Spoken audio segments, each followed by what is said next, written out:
Welcome, everyone, and good afternoon. Thank you for joining us today as we present our webinar on stroke, the silent killer, learn your risks, and prevention practices. Our presenter today is Monique Costa. Just at the age of 22, Monique was diagnosed with congestive heart failure. What transpired involved years of medication, a high-risk pregnancy, and eventually a heart transplant. Through this journey, Monique has become an advocate for heart health, maternal health, diversity among clinical trial participants, and strong communication between doctors and their patients. Monique is a mother, survivor, patient advocate, women heart champion, American Heart Association, Go Red for Woman, Real Woman, and a professional project manager. She lives in Virginia with her son, Asa. So thank you, Monique, for joining us today.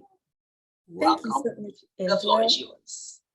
Thank you. I'm really excited to be here. Hello, everyone. Thank you for taking time out of your day. It's a little dreary outside, but we're going to bring some sun to it. I'm going to talk a little bit about heart health, which is also brain health. And as Angela such eloquently introduced me, my name is Monique Costa, and I live in Virginia. I have lived in Virginia most of my life. I went to undergraduate, I went to Virginia State University, and I'm a proud HBCU graduate. I also have a PMP a master's from GW, and currently I am pursuing a master's in public health from Tulane University. So most of my background is in heart health, but brain health is heart health. So we're going to talk about stroke today. We're just going to talk about awareness, some risk factors, and prevention. Next slide. So let's just define stroke. You know, stroke is a disease that affects the arteries leading to and within the brain. So the blood vessels that carry blood to the brain from the heart are called arteries, and we'll see a diagram of that shortly. The brain needs constant supply of blood to carry these oxygen and the nutrients to the brain. And if that flow is cut off, that's when a stroke occurs. If you don't remember anything else, I want you to remember, and that's why it's at the top of the slide, 80% of strokes are preventable. They are preventable. And we're going to look a little bit more to see about that. Next slide, please. So here is a diagram, and for me, pictures really help you understand some of the health terminology. So the first one, it shows a normal artery, and that blood is flowing really easily through the clear artery. The second is blockage, and blockage can occur with fat in the wall. So they call that plaque, or it could be a blood clot. So if you've heard of people getting stents, this is the reason why, to open up that blockage so that the blood can freely go through. And then here, this is when the clot has dissolved. You see the fat on either side, but the blood can go through. So the plaque or the clot, it breaks up and there's a flow, so there's no permanent damage. And that's called a TIA. And again, here's the picture of, to my left, of the blood clot in the artery. So you can see how the arteries feed your brain. Next slide, please. So I have a question. This is interactive. It's just not me talking. I want to know, how many types of stroke do you know about? How many types of stroke are there? And it's not a trick question. If you can just put that in the chat. You can use A, B, or C, D, or you can use the number 1, 2, 4, 7.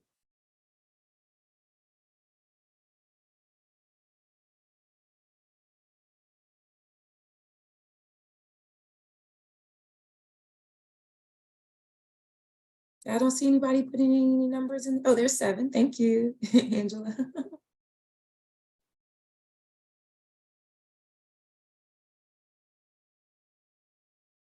Anyone else want to take a guess? Doesn't hurt to just try. You just put it right there in the chat on the bottom of your screen.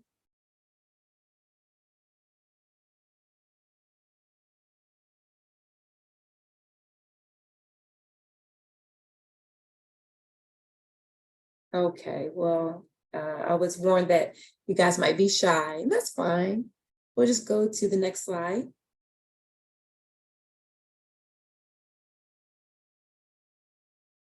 So we talk about 2 types of stroke. Out of the almost 800,000 a year, 87% of them are ischemic, and that means a clot. What we talked about in the previous slide, that means a clot or a mass, or if it's fat or blood, is cutting off the blood flow to a part of the brain. The other type is hemorrhagic, and that's like when a blood vessel will rupture or it'll burst and it spills into the brain. And so those make up the most of the strokes. There's also a third type called cryptogenic, and that means the cause is unknown. And we're seeing more and more of those. 1 in 3 of those are starting to happen. Like, we don't have a reason why these type of strokes are happening. And I didn't include it here, but there's one more. It's called a brainstem stroke, and that's at the base of the brain. And the brainstem is probably like a 1/2 inch, and that's when people can just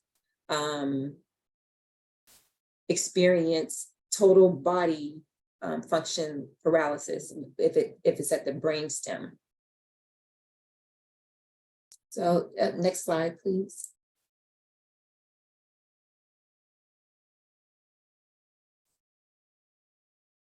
So we're going to talk about ischemic, and again, that just means clot. So if you hear someone that had a stroke and they said, "Oh, it was ischemic," this is what it means. And this is the most common type of stroke. There's 2 types of it. So then there's the one where a clot, usually from the heart, travels and it moves through the arteries to the brain. And then that leads to the stroke. And the second is thrombotic.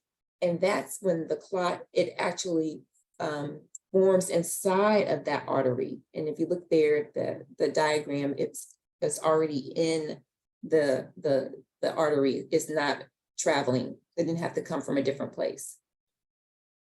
And then I know I used to always hear people when they said they had a mini stroke.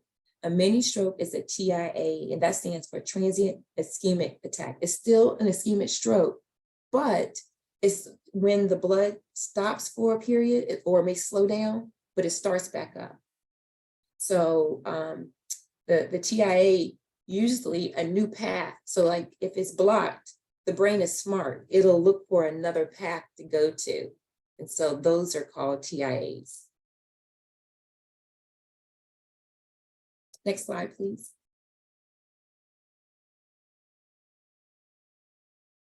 So these are some of the risk factors. I just thought that I would just put these on a separate slide so we can just compare them, because this is the one that's most prevalent. Over 60, so not old, a young age, blood pressure, heart disease, cholesterol, diabetes, these are all factors. An irregular heartbeat, smoking, and also family history of stroke. So when we talk about, risk factors, there's ones that you can control and there's ones that you can't control. You can't control your age because that's something good. We want to keep living. And you can't control your history, but you can control the high blood pressure, the heart disease, diabetes, and smoking. Next slide, please.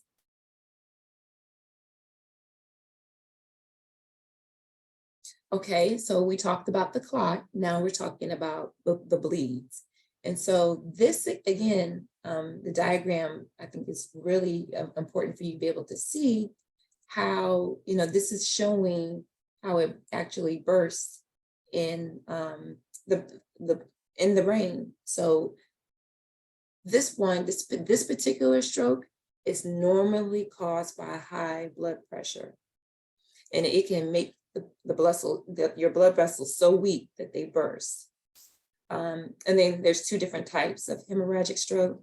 It's the one where the bleeding bleeds out in the intracranial of the brain, and there's another bleed where it just bleeds within the between the arteries. So those are the two types of bleeds. Next slide.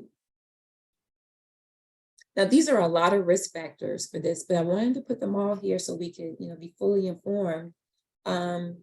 This is like diet and exercise, This stroke can be prevented. This is part of the 80% that can be prevented. Again, there's things that you can't control, like a bleeding disorder, or if you've had a stroke in the past, or this stroke is normally as a result of an injury. But there are a lot of common factors that you can control to avoid this from happening. Next slide, please.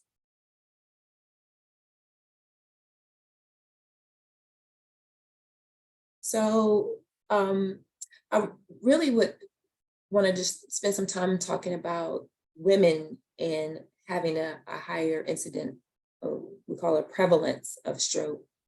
1 in 5 women will have a stroke. And that seems kind of like heavy. I go out with my girlfriends and we'll go to dinner. There's 5 of us and we count around the table, 1 in 5.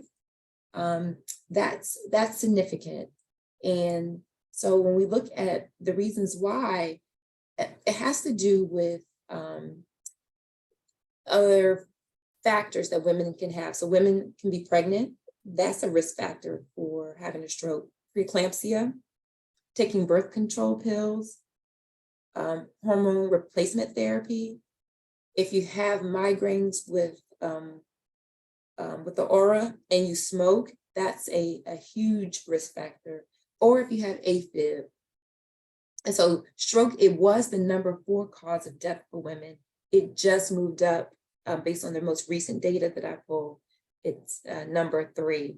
And a lot of that has to do with the African-American experience, because Black women have more than triple the risk, 3 times more than compared with white women of the same age. But the good part of it, the study also found that a healthy lifestyle could help curb much of that risk. Next slide, please. So you guys want to answer this one? You're going to be shy again? What percentage of African Americans have high blood pressure? What do you think?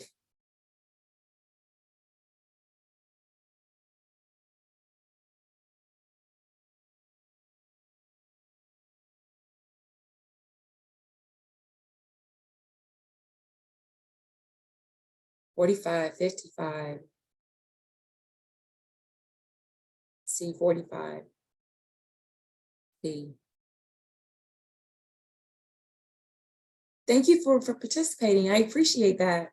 I can't see you, so this makes me feel like, we're in the same room. Anybody else? It looks like we have a lot of D's and C's.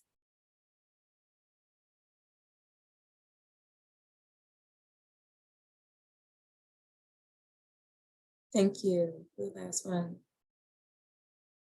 Okay, we can go to the next slide and look at the answer. I think you're not going to be surprised. It is D. 55% of Black adults have high blood pressure. And the thing about it, what's really, that's why they call it the silent killer, because most people don't know.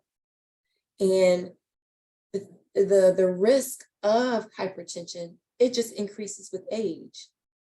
And so, we really want to monitor our blood pressure on a daily basis. And I know that even with me having heart disease, I forget to monitor my blood pressure because I feel good. I don't think that it's high. Regardless if you think it's high or if you think it's normal, you should really try to check your blood pressure at least at least twice in a week. More than that, but at the very minimum. Next slide.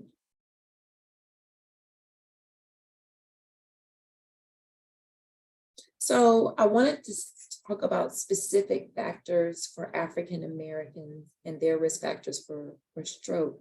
So in public health, we talk about social determinants of health, you know, where you live, where you work, where you were born, all these things, they make up how you live and what affects how how you live your life. We know that your zip code can determine how healthy you are. So lack of access to medication, you know, that's a huge thing. People can't get their money because it's costly. I mean, they can get their medicine because they don't have the money. It's costly. And also, you know, I've been doing this for about 8 years now, and there's a huge distrust and mistrust of the healthcare system. And rightfully so. You know, African American people have not been treated well throughout our history within the United States. And so, you know, when we look at medicine was deprived from African Americans when they were slaves. So they had their own medicine, they had their own herbs, they had their own concoctions that they used for healing. And then there's also a spiritual component because a lot of in history, illness was associated with being cursed from God. So there's a whole lot of layers to that distrust and mistrust. We do know that certain medications are less common. Some medicines that are common are good for African Americans. Sometimes they have adverse effects, swelling of the face and throat. One thing that's very important that is controllable is obesity. And I say that it's controllable, but I know people who have a hard time with it, who have issues with, you know, getting out and exercising because of their occupation or just because of limited mobility. And that's something that, you know, unfortunately, African Americans have obesity issues more than any other race. And diabetes, we know that it's a major risk factor for cardiovascular disease and stroke. And African Americans are more likely to have diabetes than non-white Hispanics. So again, all these factors is layered. That's why I have it as a step. They layer on one. It's not just the one, it's the two and how, or three, and how they interact. Next slide. So I would be remiss not to talk about social weathering.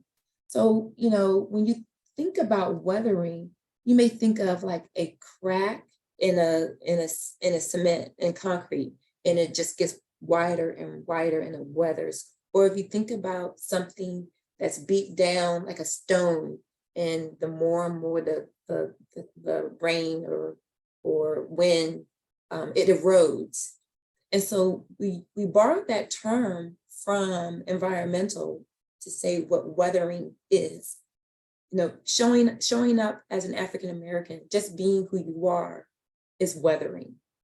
And so this chronic stress, it is associated with a whole array of negative outcomes, from depression, migraines, hypertension, daily microaggressions, intergenerational trauma, and blatant acts of racism. And there's been a lot of studies since 2020, after the George Floyd incident, where they showed how racism really starts to affect the body at a cellular level. We don't know all the details about it. There's some things that we can do when we look at your, there's some things that they can, it's called your alloelastic level. And they can look at that and see at a cellular level how stress is affecting your body. So I just wanted to add that in because it's very important that we are aware that, it affects us. We need to control our stress. Next slide, please. And I wanted to also mention about silent strokes. I know some people don't know about silent stroke. So what is a silent stroke? A silent stroke is just that you don't know that you've had a stroke. 1/4 of people over the age of 80, when they look at their MRIs or PET scans, they can see that they have had at least one area. They think that for every 10 silent strokes, there's one detectable stroke. So it's really more common as you age. And if you smoke or you have all those other risk factors, of course, it's amplified. So I just really wanted to bring attention to and there's some risk factors for silent strokes that are more than others, but there really aren't because it's the same ones that we just talked about. The thing about silent strokes, you just have to be aware if you're more forgetful. I say that and I chuckle because I feel like we're all forgetful. But if your words don't come easy to you, or if you lose your balance, you may want to go and ask for a scan to see if indeed you've had a silent stroke and then you've had actual brain damage as a result. Next slide. So I think this is really interesting when you think about how a stroke affects you. It's two sides of the brain, right? So on the left side, you experience stroke differently with speech and language problems, your inability to read and write. But on the right, it's more with depth perception. I had a friend who had a stroke on his 48th birthday, and he had been having a headache for weeks at a time, and he knew his blood pressure was high. And he went away and he came back and he was out at his, local restaurant right down the street from where he lives. And he said that he couldn't remember the name of his waitress. And he says he goes there every day. He knew her name. And he realized something was wrong. He said, call an ambulance. And he said the last thing he remembers is sitting on the curb, holding his head, waiting for them to come. And then 2 weeks later, he wakes up in the hospital. And he had a brain bleed. And the doctor said the flow of the blood just missed the area in the brain that would have caused him permanent damage. But the damage he has now is his peripheral vision has been affected. So he can't drive until he gets that back. And hopefully he'll get that back. But yeah, it's quite debilitating. Was there a question?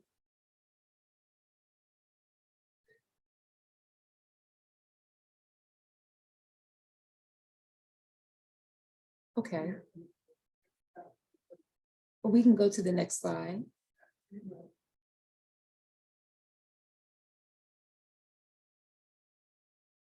So these are just common side effects of stroke damage. The human brain, as we saw, has different areas that control how the body moves and how it feels. And when a stroke damages a certain part of the brain, that part may not work as well.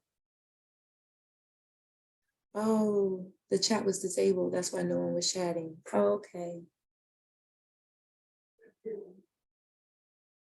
So anyway, this can cause problems with walking, speaking, dressing, eating, swallowing, memory, emotions, and understanding surroundings that should be familiar. In addition to all of these, pain, fatigue, having seizures. So I put these all here so you can see like the repercussions of not having your health. Again, stroke is the #1 cause of disability. Next slide, please. So we know about FAST. That was going to be a poll question, but I didn't add another one. We use this acronym for FAST: face drooping, arm weakness, speech difficulty, and time to call 911. If you have any of those, you call 911 immediately. And so we know that because of the new medication they've had, you know, such advances. Stroke used to be such a high incident. Now the numbers are coming down. They're not coming down as fast for the African American community because we wait longer to go to the doctor. That's just what the statistics say. We wait longer and we ignore our symptoms. But you know, they have this new theory called the Beyond Fast, and so we know that there's confusion or not being able to speak. As a American Heart Association national ambassador, I met two lovely women who were stroke survivors, like I mentioned, and one of them, she said that she tried to call when she was having her stroke, but the words wouldn't come out. She said it was just the most disturbing feeling that she wanted to talk. And the words, she couldn't move. And she said she didn't understand why she couldn't talk. And then that added to the confusion. If you have sudden trouble with walking or dizziness or coordination is off, again, the numbness, or not just the face, but on the arm or just one side of the body, trouble seeing in one eye or both eyes, and the sudden severe headache with no known cause.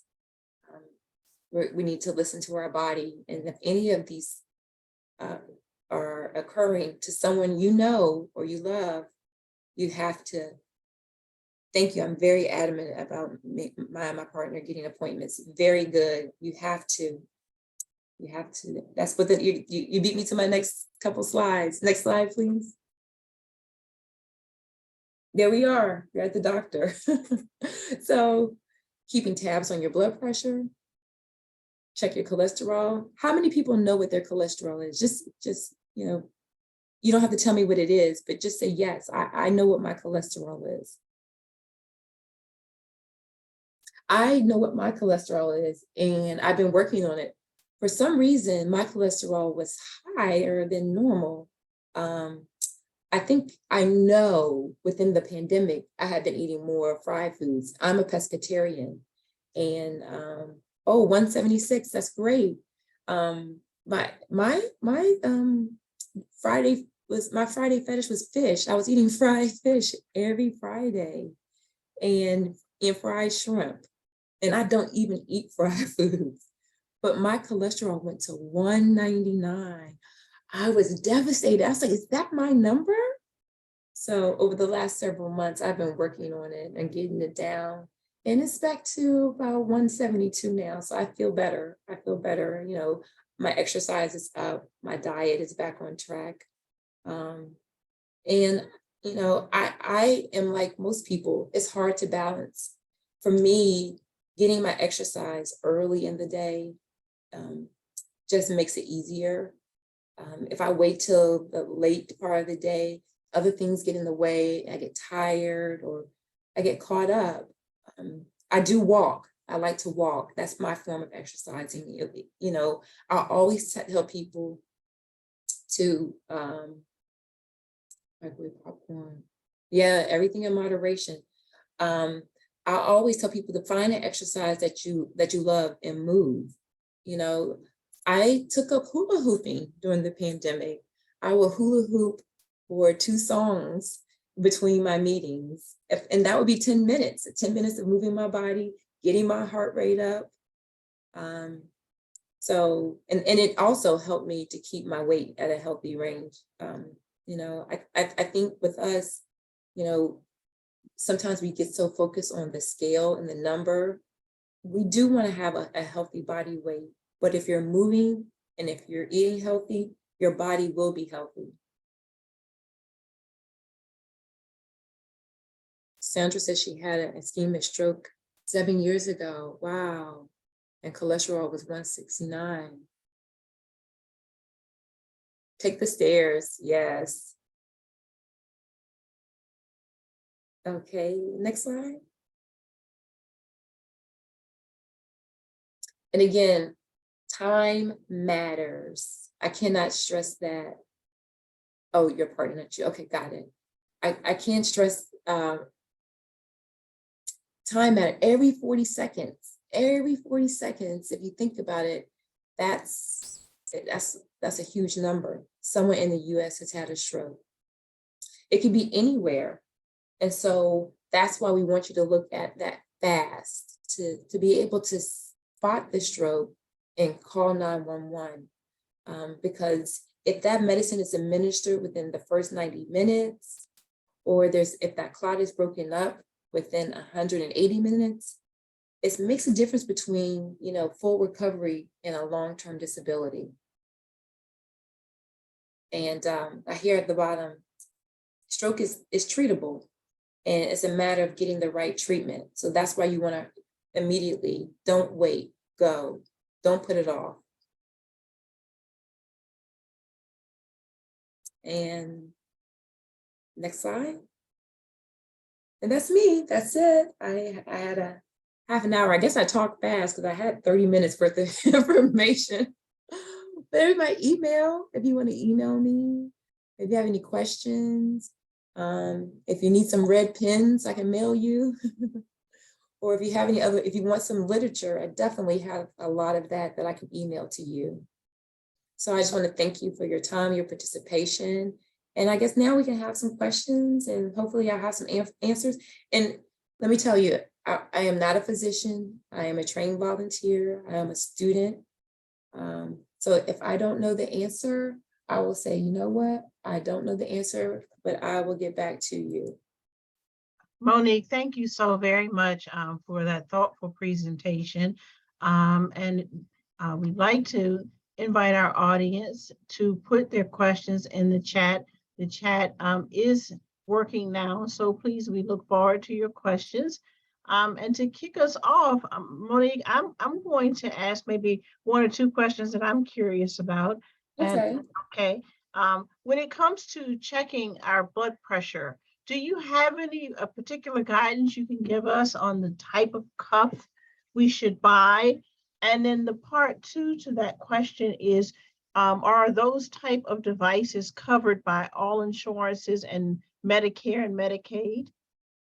Okay, well, so, I have 2 blood pressure cuffs.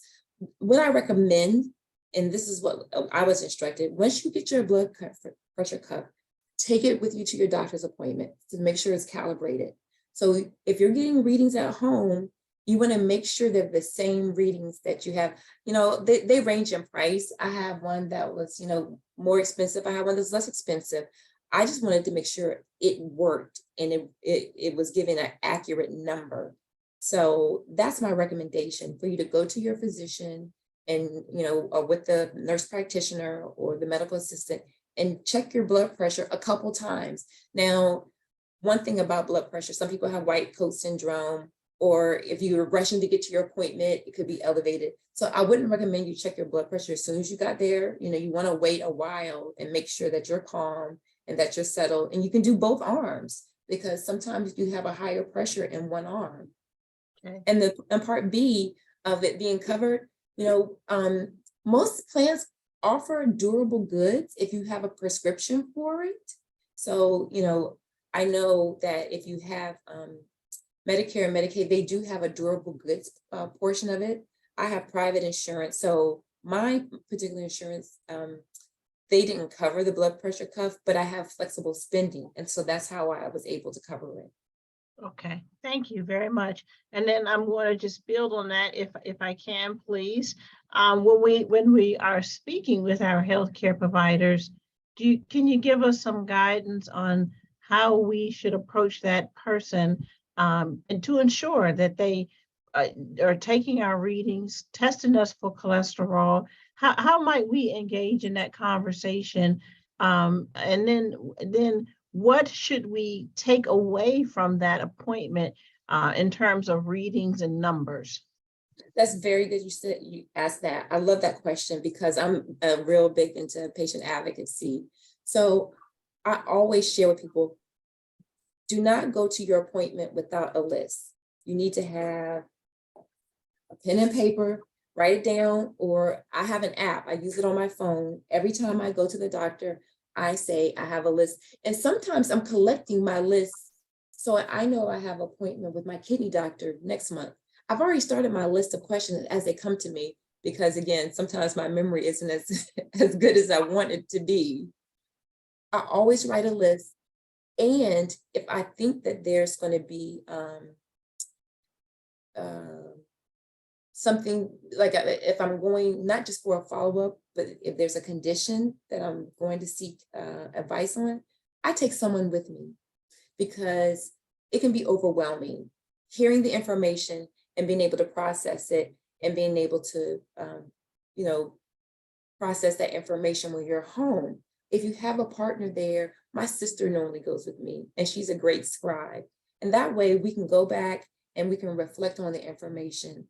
But in preparation, always ask your questions in advance, have them ready. And then now with the new law, they give you a printout at your appointment. If you're not getting a printout or they're not emailing it to you, that's a problem. It should show what you were treated for, what their recommendation is, and then when you're going to follow up. So with that paper, or either you go through your electronic health record. For me, I use my chart. I can see what the doctor said. I can have the notes, and that way I have a list of things that we discussed, but also what I'm going to do. I'm going to get labs, or I'm going to, I have a PT referral. So I have an action plan. When you leave your doctors, you want to have a plan of action, even if it's just come back in 2 weeks, that's still a plan of action.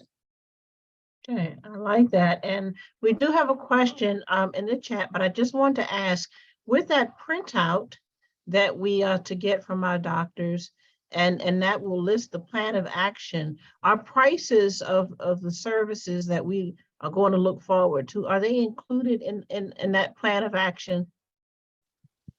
Prices of the healthcare, they are not. Okay. They're not. No, they are not. Is that something that we can ask?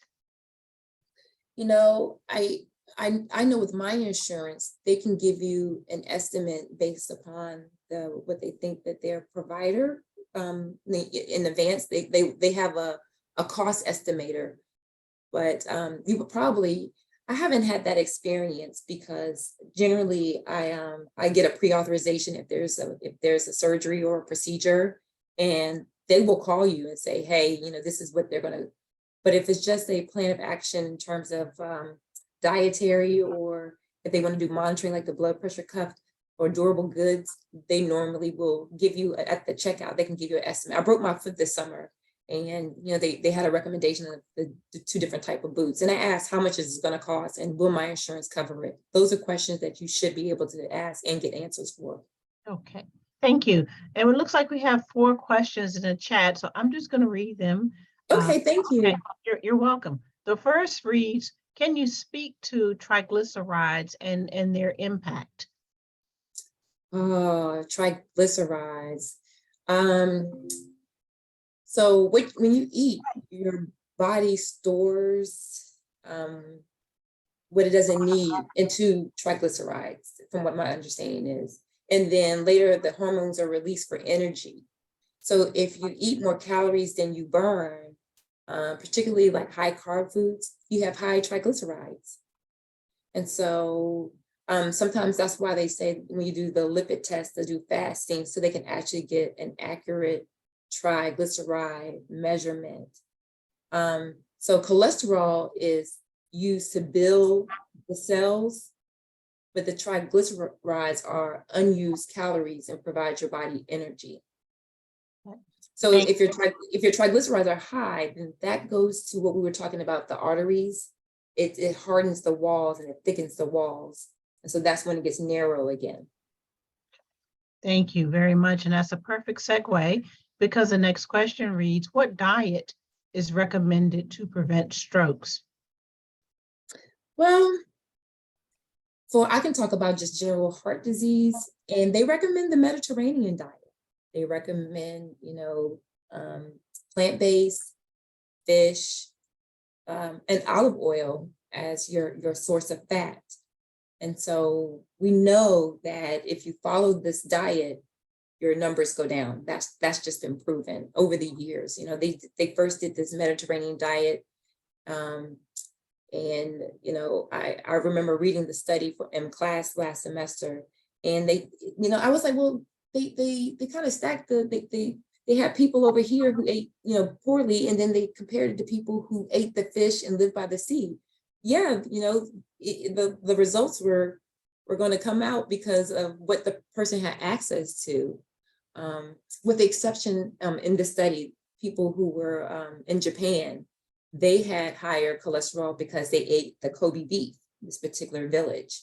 But we know the Mediterranean diet works. It's, fruit, vegetable, legumes, and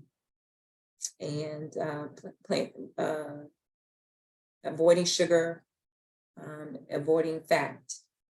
And, I call it clean eating, but it's the way that we eat in order to live.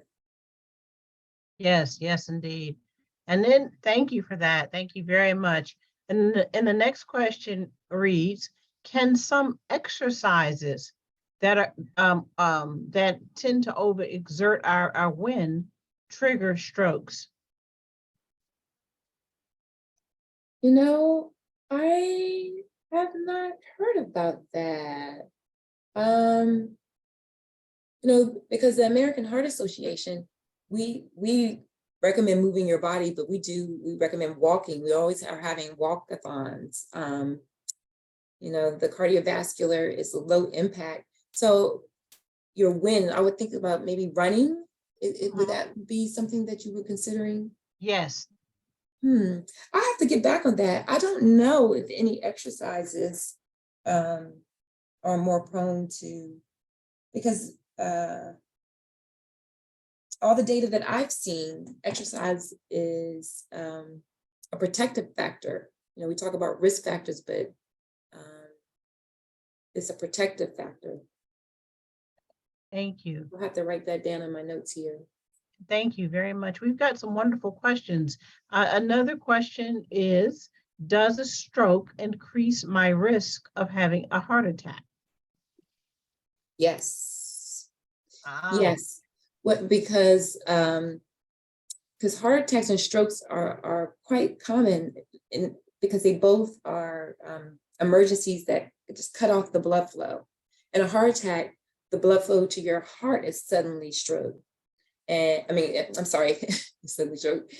In a heart attack, the blood flow to your heart is stopped suddenly. And then in a stroke, it's suddenly stopped in your brain.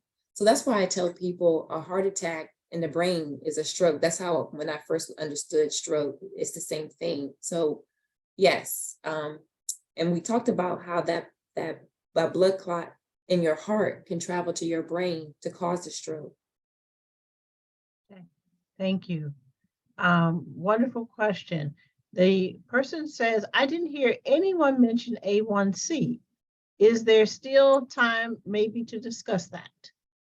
Yes, you know what? A1C and stroke. I did not have that in my slide. Did I have it here in my notes? I wanted to see.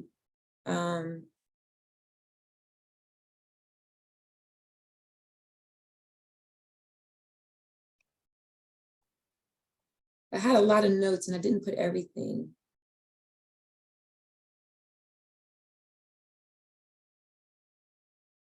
Well, I can speak to it. I was hoping I could have some, look here.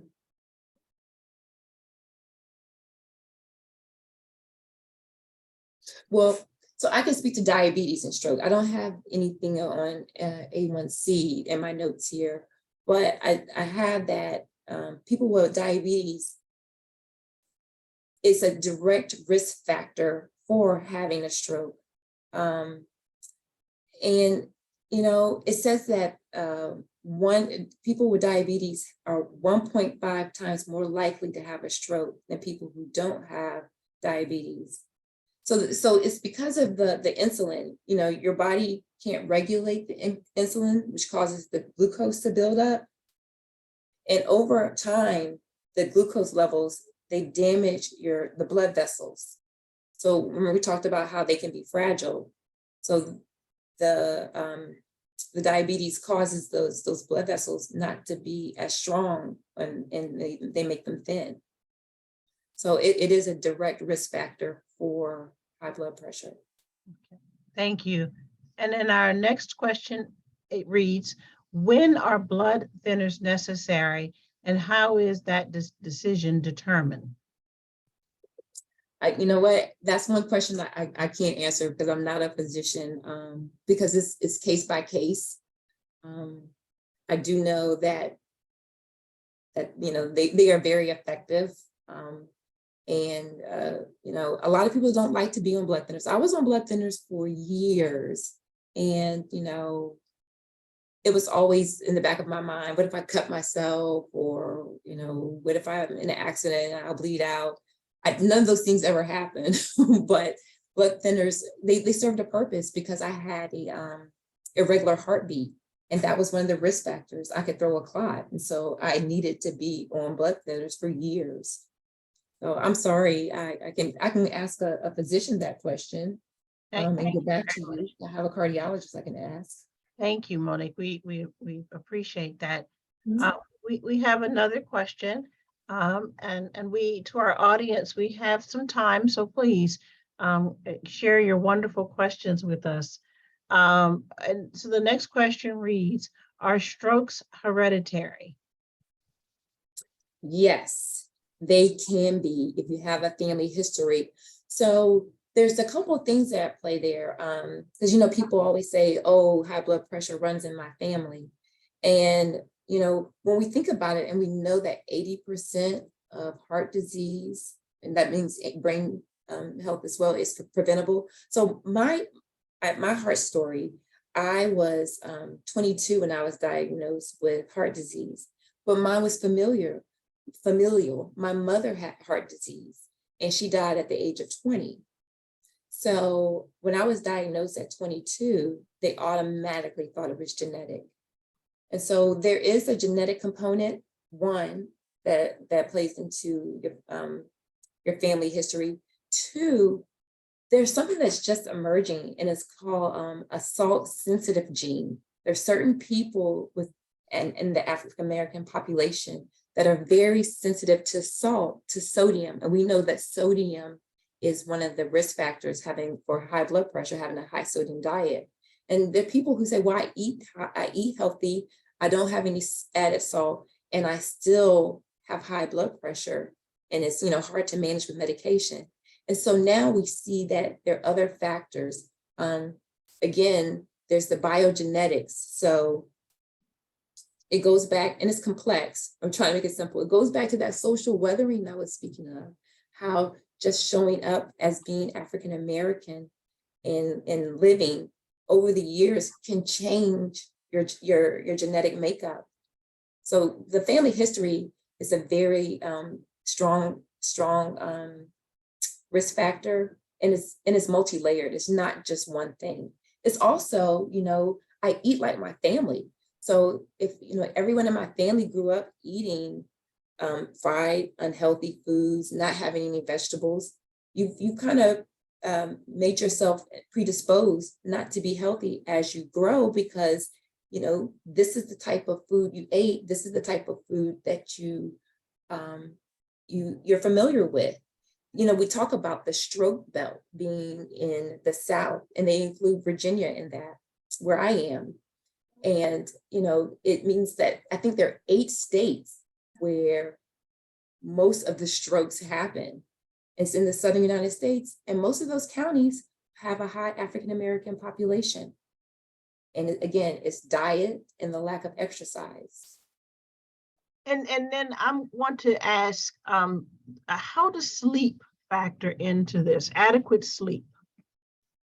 we don't even understand. Sleep is so important for health, for cardiovascular health, for brain health. Sleep, I think we're just getting into some of the studies for cardiovascular health as I've been reading, but it remodels your brain. It remodels your heart. It takes that stress off of you in a way that nothing else can. It repairs your cells overnight. People who don't get enough rest are much more high and high risk factor for having heart disease. We know that, that's documented. Perfect segue. The next question asks if you could just take a deeper dive into explaining clean eating.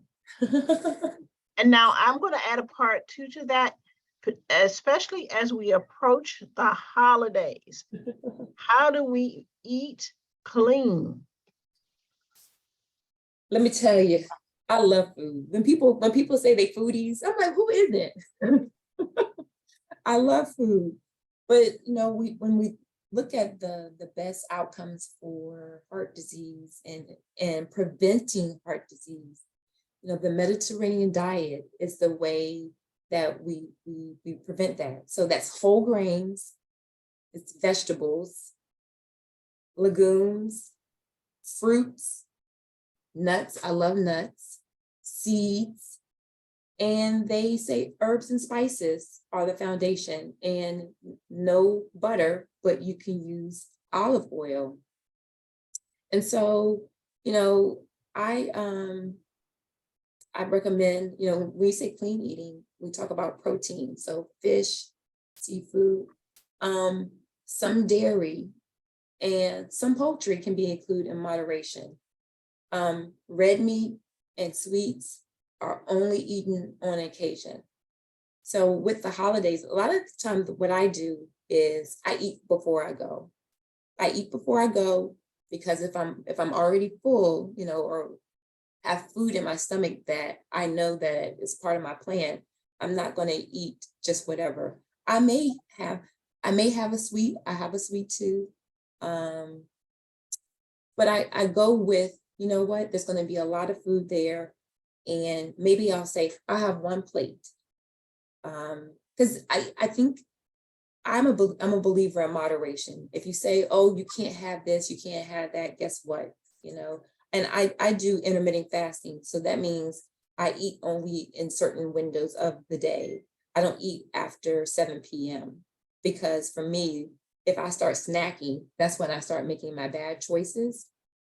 So for me, clean eating is, again, avoiding anything that comes in a bag in a box. That's what I was taught by my dietitian. And I was like, but I love crackers. And she's like, and they have so much sodium. So that's part of my clean eating, avoiding, pre-made foods. When I'm doing a vegetarian meal, I have to be careful not to buy a lot of the tofu or the soy products that have a lot of sodium. Just being mindful what you're eating. One of the things that I do that really helps me is I do meal prep. I prep my food in advance and put it in those containers. And so that's just a portion. I live with my son and he's 19 and he likes that. He likes being able to go I make him the turkey loins. I'm not sure if you're familiar, they sell the turkey loins and I put them in my Instapot and I put herbs on them and spices. And I just did one for him this past week. It was jerk. He loves jerk. And you just slice it up and I have, a salad and I'll have like some asparagus. And I've just started eating cauliflower rice. I was a big fan of the brown rice, but now I've started eating a little bit of the cauliflower rice and it's not so bad. So yeah, I'm sorry, I go on a tangent when it's clean eating. No, thank you very much. I certainly appreciate that. And it looks like we have another question. Thank you to our audience for these lovely questions. I'm so excited, thank you. And it asks, to piggyback off of a previous question, what is a healthy cholesterol number?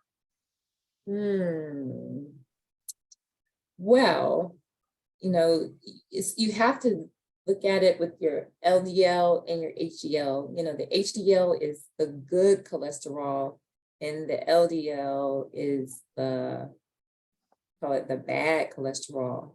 And so when you break it out into two, you know, I think the overall, we still say, you know, less than 200, but then you also want to make sure that you're looking at the good and the bad cholesterol separately. I think that for African Americans, I'm not sure. I used to have a lot of these numbers. I haven't been doing the presentations in a long time because I'm in school, but I know that at least 54% of African Americans were either had high cholesterol or were on the border. So we look at the number of being 199 for the top range of good cholesterol. Okay. Thank you. Thank you. And we are approaching 2 o'clock, and Yes. we have just time for one more question if we can. And I'd like to ask that question. Fact or myth? Is there such thing as a heat stroke? Yes, it is, but it's not the kind of heat stroke. It's not this type of a cardiovascular event. A heat stroke is caused when your body is overheated, usually as a result of prolonged exercise or exertion. So it means if your body temperature goes to, I think it's 104, it has to be really high. So, you know, sometimes when people are in basic training and they're running outside and they're in the military, that's a common time where people get heat stroke. And it's serious. If it's untreated, you can damage your brain, your heart, your kidney, and your muscles. Thank you for that. Thank you very much for that. I always wondered. So thank you, Monique, for answering. Yeah, because, you know, but the thing about it is, and it's when you get, like I said, it's 104, but then your body is actually cool or clammy. So that's when you know that that's one of the signs of heat stroke. Okay. Well, I want an explanation to eat clean. Okay. Over the holidays. Yeah, you know,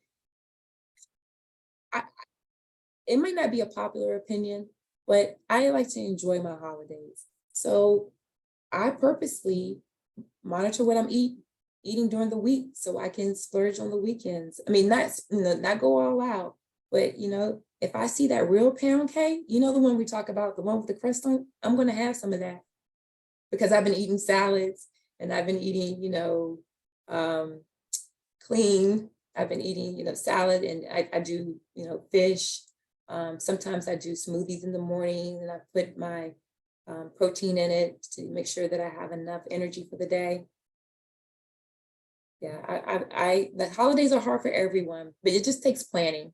Is you just have to plan in advance. And, you know, I'm an advocate of living. I have a second chance of life. You know, God gave me a new heart. I have a heart transplant, and I know there were only, the year that I got my transplant, there were only 5,600 people in the whole world who got a heart transplant.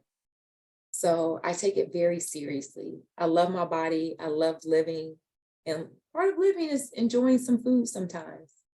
But I do the work so I can do it. I exercise and I eat right so I can enjoy it. And a glass of wine too. And some water. Oh, I don't have it. I have a whole jug of water. I drink a lot of water, a gallon a day. Well, that's a perfect segue to thanking you very much, Monique, for joining us. We appreciate you sharing this thoughtful presentation with us and your warm heart and spirit with us. We hope that you will join us again. Thank you for all the questions. I'm so excited that you guys had those questions. And the ones that I don't, I would definitely get back to Angela and to you, Angie, and make sure that those get answered and out to your constituents. Well, thank you. And thank you very much to our audience for those questions. As Monique said, if we don't see you before the holidays, we hope you enjoy them, and we hope you enjoy some delicious food, but in moderation. And again, we give you back your day. Thank you. Thank you. Bye-bye, everyone.